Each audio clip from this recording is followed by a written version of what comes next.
Saudara-saudara yang dikasihi oleh Tuhan kita Yesus Kristus, kita bertemu lagi di dalam renungan firman Tuhan. Kita akan merenungkan firman Tuhan pada saat ini yang tertulis pada kitab Yesaya pasal 51 ayat 12. Demikian firman Tuhan yang akan saya bacakan buat kita semua. Akulah yang menghibur kamu. Siapakah engkau, maka engkau takut terhadap manusia yang memang akan mati, terhadap anak manusia yang dibuang seperti rumput. Demikian pembacaan firman Tuhan. Sebelum kita berlanjut kepada ulasan renungan ini, saya akan menyanyikan sebuah lagu yang tertulis pada buku nyanyian nomor 39, Ku Harus Bagaimana. Hai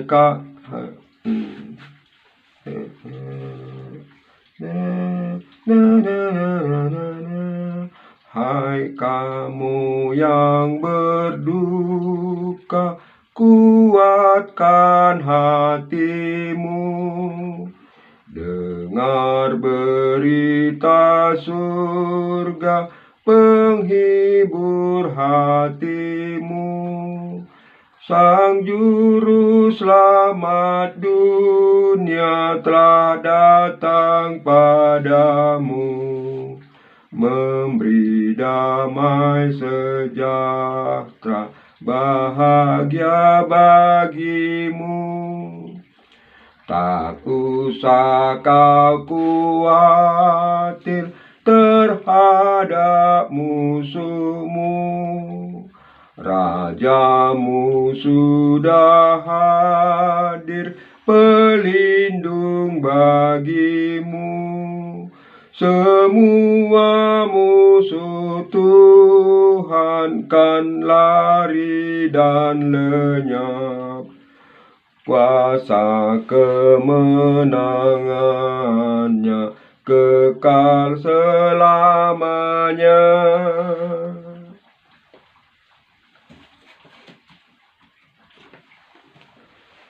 Saudara-saudari yang kekasih, saya akan mengulangi membacakan nats yang menjadi renungan kita. Akulah yang menghibur kamu. Siapakah engkau, maka engkau takut terhadap manusia yang memang akan mati, terhadap anak manusia yang dibuang seperti rumput. Saudara-saudari, nats ini adalah suatu nats yang ditujukan kepada umat Allah, yaitu Israel ketika itu. Oleh Yesaya dikatakan, Akulah yang menghibur kamu. Ini firman Tuhan melalui Yesaya sebagai penghiburan kepada umat Allah, di mana umat Allah, yaitu Israel ketika itu, sedang terbuang di negara lain. Mereka terasing dari negaranya ke negara lain, di Babel.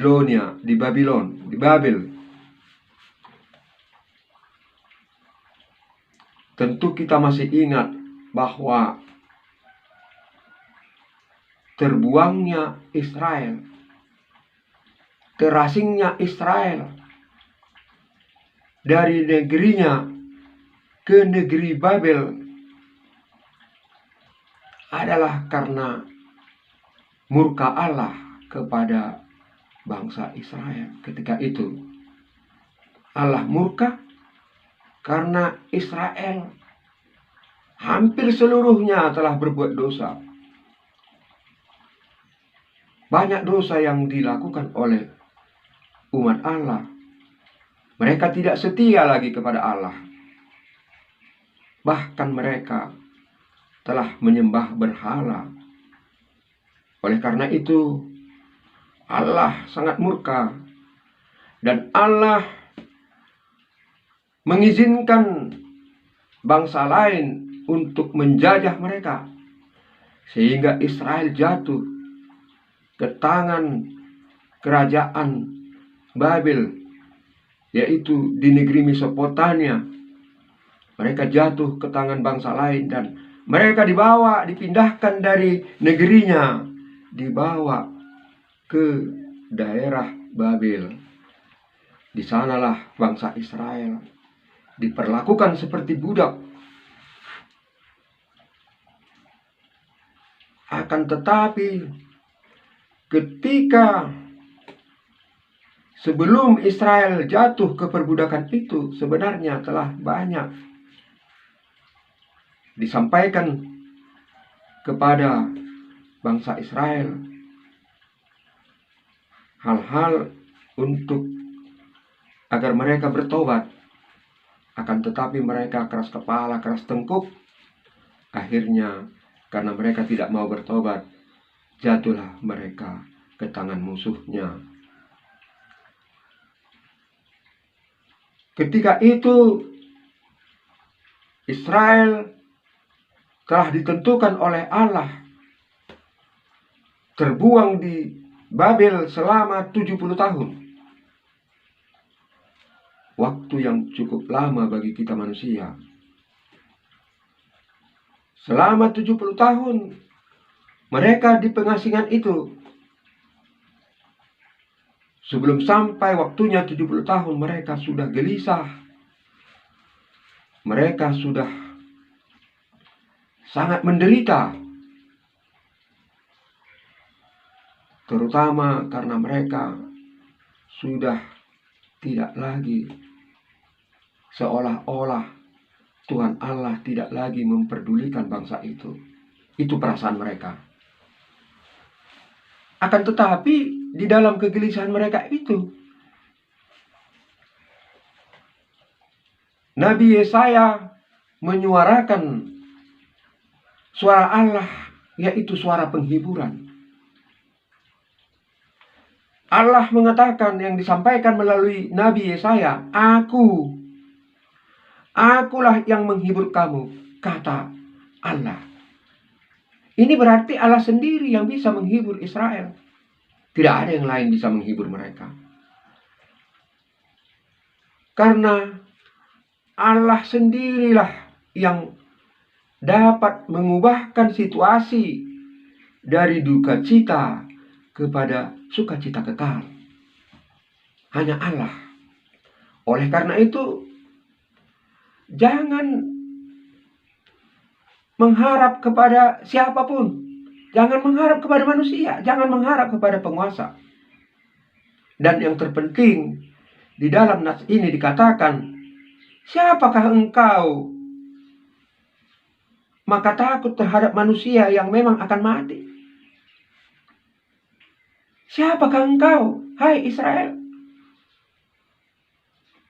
Mengapa engkau takut kepada manusia? Di mana manusia itu harus mati. Manusia itu harus dibuang seperti rumput. Begitulah firman Tuhan kepada bangsa Israel melalui nabinya, yaitu Yesaya.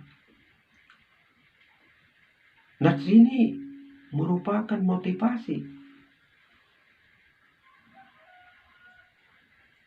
Israel kan umat Allah.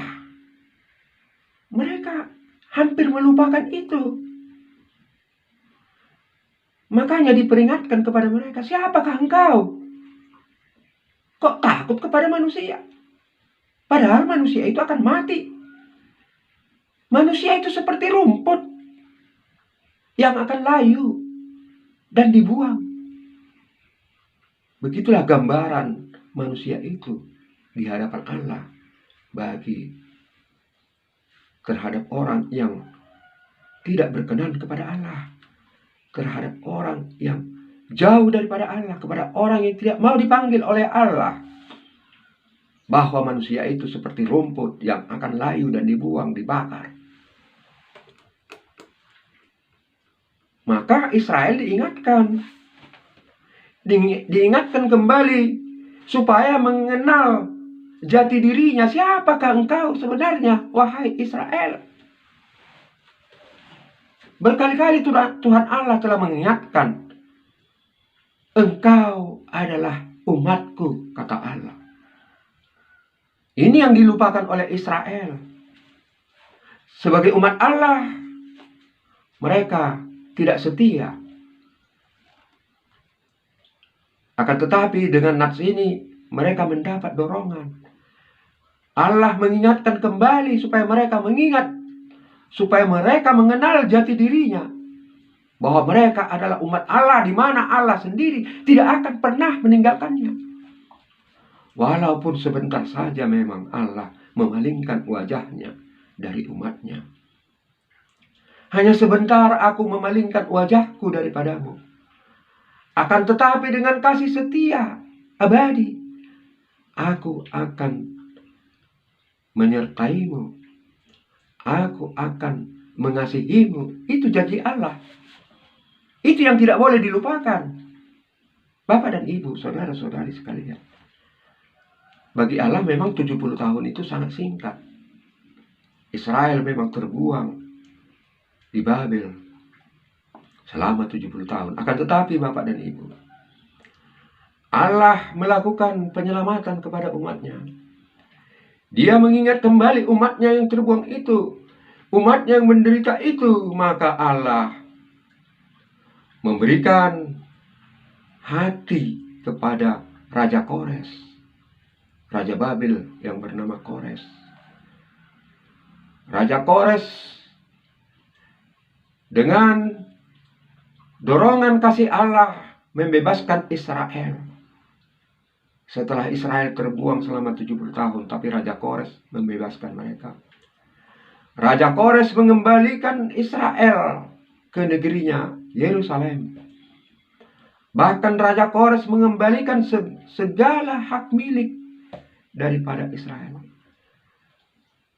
Begitulah cara Allah mengasihi umatnya. Allah mengasihi umatnya melalui siapa saja. Allah dapat mempergunakan raja-raja yang berkuasa untuk menyelamatkan umatnya. Itulah buktinya. Raja Kores telah mengembalikan Israel dari daerah pembuangan itu. Mereka dikembalikan semuanya ke Yerusalem. Maka kenyataanlah bahwa Allah itu tidak pernah meninggalkan umatnya. Bapak dan Ibu, saudara-saudara sekalian, marilah kita jadikan nats ini menjadi penghiburan juga bagi kita, karena kita sekarang ini dalam status terbuang, Bapak dan Ibu. Terbuang dari mana? Kita sebenarnya terbuang dari hadapan Allah sejak Nabi Adam. Kita telah dibuang dari hadapan Allah. Akan tetapi jauh-jauh sebelumnya, 800 tahun yang lalu sebelum Masehi, telah dikumandangkan, telah dinubuatkan kelahiran seorang bayi laki-laki dari seorang darah, yaitu Maria, yang mengandung dari Roh Kudus. Dan nubuat itu terwujud sebagaimana janji Allah kepada bangsa Israel ketika terbuang, telah terwujud setelah 70 tahun kemudian. Demikian juga nubuat 800 tahun sebelum Masehi tentang kelahiran juru selamat telah terwujud, Bapak dan Ibu, saudara-saudara sekalian, yaitu Yesus Kristus yang lahir di Bethlehem Efrata. Di situ 2000 tahun yang lalu, lebih kurang 2000 tahun yang lalu, Yesus telah lahir di Bethlehem. Itulah yang dijanjikan oleh Allah yang telah terwujud.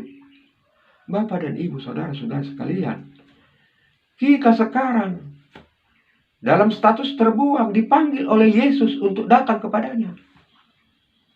Marilah kepadaku, hai yang letih lesu, aku akan memberikan kelegaan kepadamu. Akulah jalan, kebenaran, dan hidup. Tiada sampai kepada Bapa kalau tidak melalui aku, kata Yesus. Itulah panggilan lembut dari Tuhan kita Yesus Kristus kepada kita. Oleh karena itu mari kita datang. Karena janji Tuhan Yesus Kristus sejak dulu sampai sekarang bahwa kita akan dibawanya kelak ke satu negeri yang tidak ada tangis dan air mata. Itulah surga, di mana surga itu adalah kekekalan. Kita dijanjikan oleh Yesus. Mari kita dengar janji ini. Karena ini telah dinubuatkan oleh Yesus Kristus sendiri kepada kita. Bahwa bagi yang percaya akan dibawanya ke surga.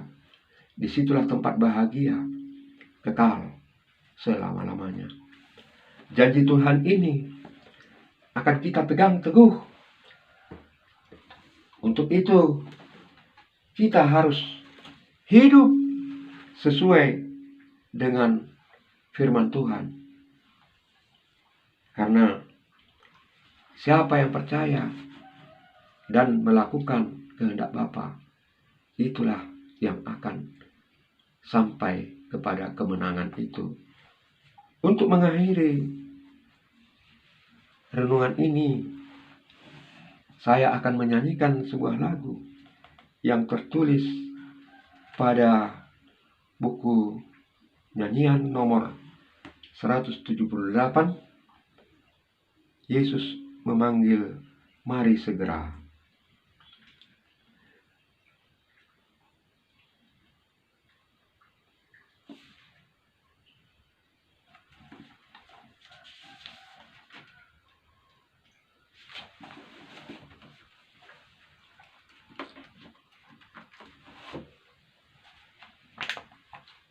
Sebentar Bapak dan Ibu, saya sedang mencari teksnya.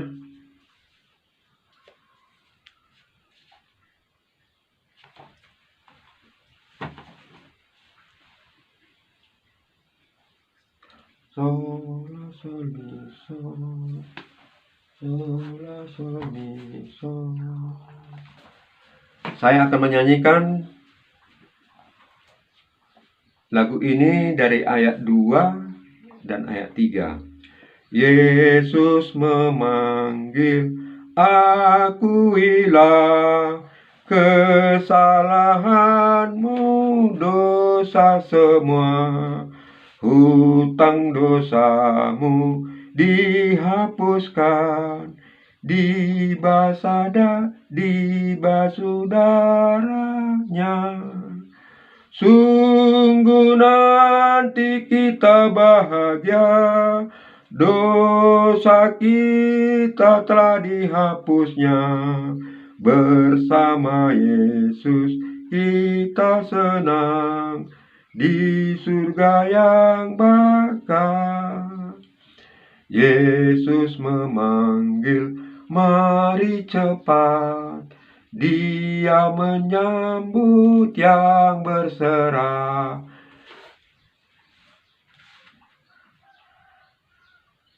Dia maha murah, percayalah, datanglah padanya. Sungguh nanti kita bahagia, dosa kita telah dihapusnya. Bersama Yesus kita senang di surga yang bakal. Demikian renungan kita Bapak dan Ibu, saudara-saudari. Kalau dalam menyanyikan lagu tadi ada kesalahan sedikit, mohon dimaklumi. Semoga nats yang menjadi renungan dan juga nyanyian itu dapat kita renungkan untuk kita renungkan, menambah pemahaman kita apa sebenarnya yang dikehendaki oleh Tuhan dari kita. Kiranya Tuhan Yesus mencurahkan Roh Kudus bagi kita semuanya. Tuhan Yesus memberkati. Salam.